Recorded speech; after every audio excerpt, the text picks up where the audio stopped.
Hello friends, welcome to AJ study. मैं अजय कुमार आप सभी के बीच आज लेकर के आए हैं काफ़ी अच्छे से क्लास। जो कमेंट आया था गुलशन कुमार जी का, उन्होंने कमेंट किया था कि सर संस्कृत का जो चैप्टर 4 है संस्कृत साहित्य लेखिका, उसका ऑब्जेक्टिव और सब्जेक्टिव का पूरा पीडीएफ जो है टेलीग्राम पर सेंड कर दीजिए। तो हम उन्हीं की बातों को रख करके जो है टेलीग्राम पर इसका पीडीएफ भी हम शेयर कर दिए हैं, ठीक है। और इसके साथ साथ इसका हम एक वीडियो भी बना दिए हैं। इस वीडियो में हम चर्चा करेंगे इससे कितने प्रकार के ऑब्जेक्टिव संभव बन सकता है और कुछ सब्जेक्टिव प्रश्नों की हम चर्चा करेंगे, ठीक है।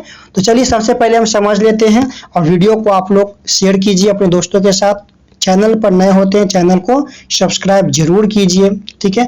और कोई भी सब्जेक्ट के संबंधित आपको तकलीफ या दिक्कत या कोई टॉपिक में आपको होता है, लग रहा है कि मेरा कमजोर है, आप कमेंट कीजिए, हम जरूर कोशिश करेंगे उस कमेंट को पूरा करने का, ठीक है। तो चलिए हम शुरुआत कर लेते हैं चैप्टर का। चैप्टर के शुरुआत में सबसे पहले हम जानेंगे कि ये जो संस्कृत साहित्य लेखिका है इसमें किसकी वर्णन की गई है। तो संस्कृत साहित्य लेखिका में जो वर्णन की गई है केवल लेखिकाओं का ही वर्णन किया गया है।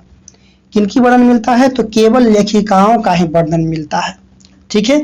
अब देखिए इसमें दो बात को समझना है गौर से। हम बुक का जो पूरा निचोड़ लेकर के आए हैं, अगर बुक आप नहीं भी पढ़े होंगे तो कोई दिक्कत नहीं है, ठीक है। बुक का पूरा निचोड़ है आपका। इसमें दो वेद का वर्णन किया गया, ऋग वेद और अथर्व वेद।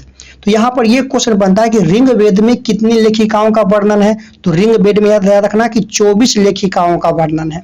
और अथर्व वेद में कितने हैं? तो अथर्व वेद में 5 लेखिकाओं का वर्णन है। वीवीआई प्रश्न है और ये 5 लेखिकाओं का नाम भी आपको याद रखना है। तो नाम एक बार बोल लेते हैं, यमी, अपाला, उर्वशी, इंद्राणी और वागाम्भृणी, ठीक है।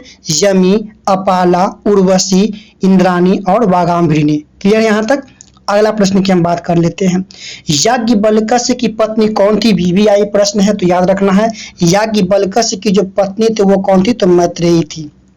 याद रहेगा, याज्ञवल्क्य की पत्नी कौन थी? तो मैत्रेयी थी, ठीक है।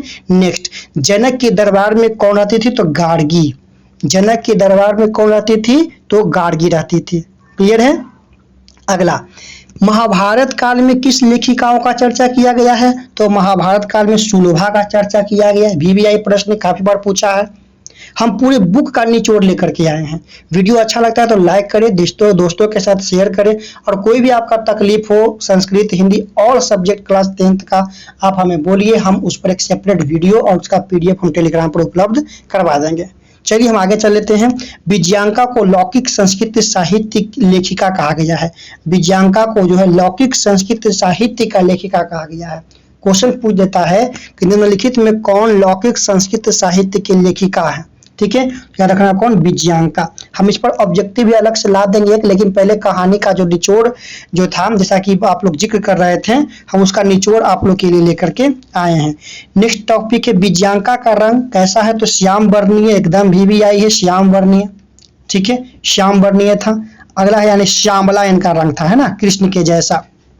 अगला है चालुक्य वंश के चंद्राधितस्य की पत्नी कौन थी? तो विजय भट्टारिका। याद रखना वीवीआई है। चालुक्य वंश के चंद्राधितस्य की जो पत्नी थी वो कौन थी? तो विजय भट्टारिका थी। अगला वीवीआई प्रश्न, ये वीवीआई याद रखना। किंच शीला भट्टारिका, देव कुमारिका, राम भद्राम्बा। फिर से बोल देते हैं, किंच शीला भट्टारिका, देव कुमारिका, राम भद्राम्बा। ये सब दक्षिण भारत की प्रसिद्ध लेखिका हैं। ये सब दक्षिण भारत के प्रसिद्ध लेखिका हैं, ठीक है, याद रखना है। अगला गंगा देवी, मधुरा विजयम, ये सब 14वीं सदी के लेखिका। ये जो गंगा देवी देख रहे हैं, मधुरा विजयम देख रहे हैं, ये सब कौन सदी के हैं? 14वीं सदी के। और ये याद रखना है एक 16वीं सदी के लेखक की चर्चा किया गया जो कि तिरुलांबा है। तिरुलांबा क्या कहाँ कौन सी सदी के हैं? तो 16वीं सदी के, ठीक है। नेक्स्ट हम बात कर लेते हैं। अगला, अच्युत राज्य की रानी कौन थी? तो वो कौन थी? तिरुलांबा ही थी, है ना। और चंपू काव्य के रचनाकार भी कौन थे? तो वो तिरुलांबा ही थे, चंपू काव्य के रचनाकार, ठीक है। नेक्स्ट वीवीआई बात कर रहे हैं, याद रखना। पुष्पा दीक्षित, पुष्पा दीक्षित, वनमाला भवालकर, मिथिलेश कुमारी। 3 नाम, पुष्पा दीक्षित, वनमाला भवालकर, मिथिलेश कुमारी मिश्र, ये जो है वर्तमान काल के लेखिका हैं। VVI एकदम रट जाइए इसको, है ना। वर्तमान ये आपको डायरेक्टली पूछ सकता है 2 नंबर में कि संस्कृत साहित्य लेखिकाओं में जिक्र किए गए वर्तमान लेखिकाओं का चर्चा करें। याद रखना, पुष्पा दीक्षित, वर्णमाला भवालकर, मिथिलेश कुमारी मिश्र। क्लियर है यहाँ तक? नेक्स्ट लेकर चल लेते हैं। नेक्स्ट हम यहाँ पर इस पाठ से संबंधित प्रमुख 4 प्रश्नों को लेकर के आए हैं जो एग्जाम में संभावित है। हम पहले प्रश्न को जिक्र करेंगे जो बहुत इंपॉर्टेंट है। उसमें पहला प्रश्न है आपके स्क्रीन पर कि पंडित छमाराव के बारे में लिखें। हम बोलेंगे, ऐसे नोट्स इसका उपलब्ध है टेलीग्राम पर, देख सकते हैं। एक 64 पेज का आपको मिलेगा संस्कृत, हम उसको फिर से अपलोड कर देंगे, ठीक है ना। हैंड्स नोट आपको मिलेगा, ठीक है, जो पहले हम ऑफलाइन बच्चों को पढ़ाते थे, जो वाला नोट्स मिलेगा आपको।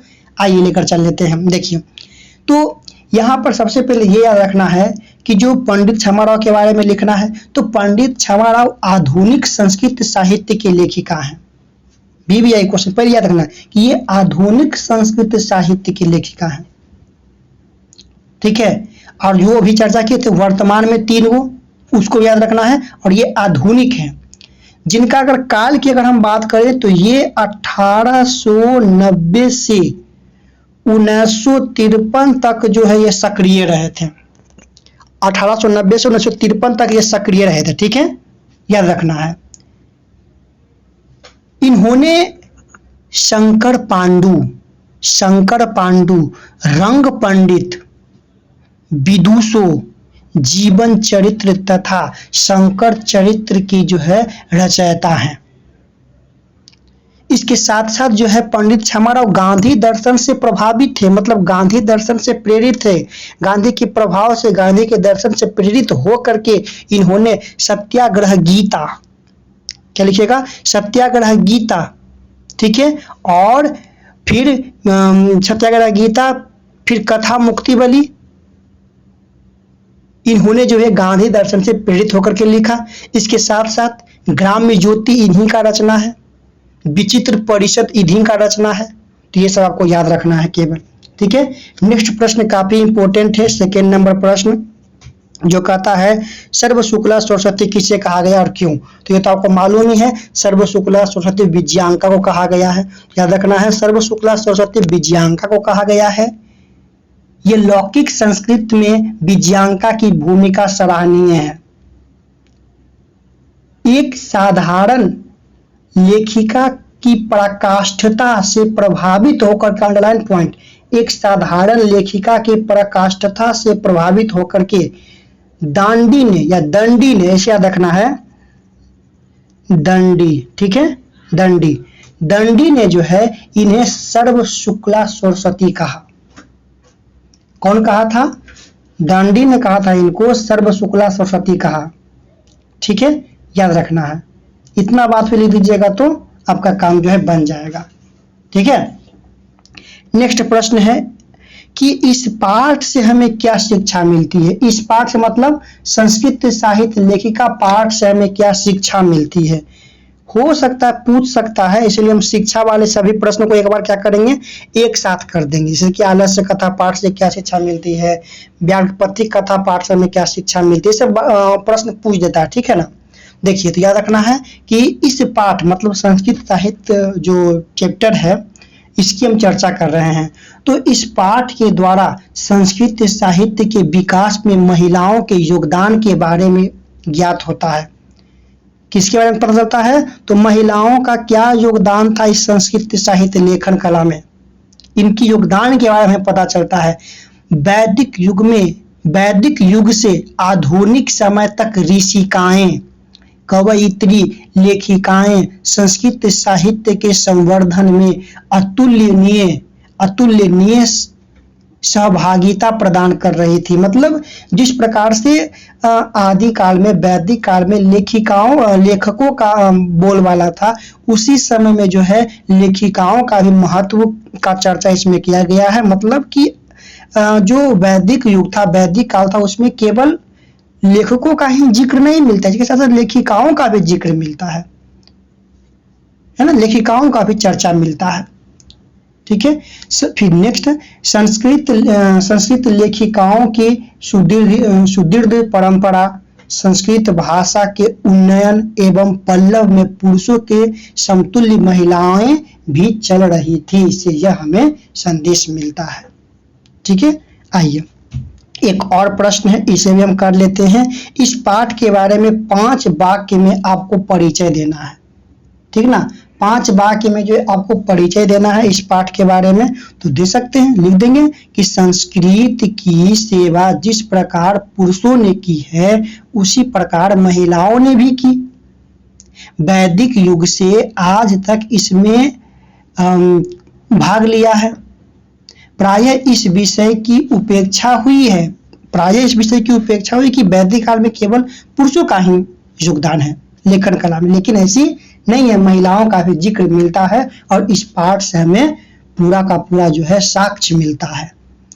प्रस्तुत पाठ में संक्षिप्त रूप में संस्कृत की प्रमुख लेखिकाओं का उल्लेख किया गया है। इसके योगदान संस्कृत साहित्य के इतिहास में अमर है। ठीक है, तो ये संदेश हमें इस पाठ से मिलता है। तो ये कैसा लगा वीडियो आपको, कमेंट बॉक्स में कमेंट जरूर करें, और कोई भी दिक्कत हो, कोई भी तकलीफ हो, आप हमें जरूर मैसेज करें। ठीक है, मिलते हैं नेक्स्ट वीडियो में। जल्द ही आपका इसका ऑब्जेक्टिव और संस्कृत के 7 पाठ का 10 श्लोक भी हम आपके लिए लेकर आने वाले हैं। यहाँ तक कोई दिक्कत नहीं। चलिए बाय बाय, मिलते हैं अगले वीडियो में।